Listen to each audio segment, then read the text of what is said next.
Good evening, USD 267, Garden Plain. I'm here tonight to talk to you about parent rights in special education. Here are some tips to help you understand your rights in special education. First, as a school, we must determine the appropriate person or persons to make educational decisions on behalf of the child. What is a parent?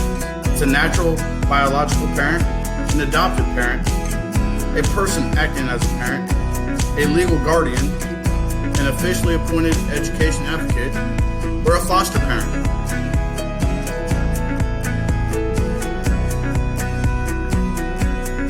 Be sure parents understand their rights. Schools are required to provide a parent rights of notice to at least one time each school year upon a referral or parent request.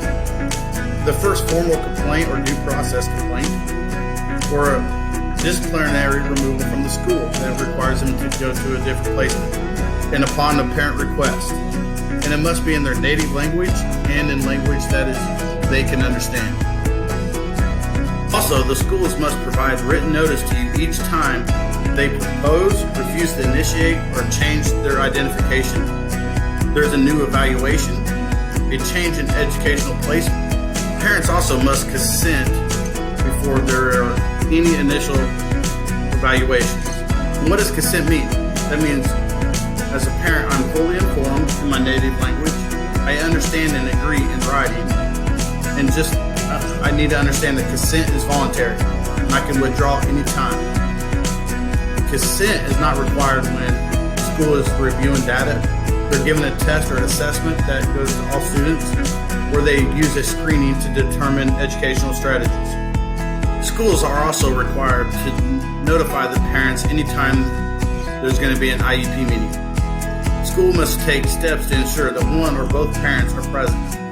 It must be a 10-day notice before the meeting, and it must include the purpose, date, time, and location, who's attending, and parents can actually invite anyone they feel is necessary in the educational setting. Some important highlights from this also are they need to be in the least restrictive environment. They are provided accommodations and modifications in the classroom. They're entitled to due process, and once they turn 18, rights turn over to them.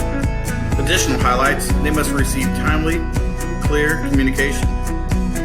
You must be able to advocate for your child without fear of repercussions, have access to any services, and behavior manifestation. Thank you.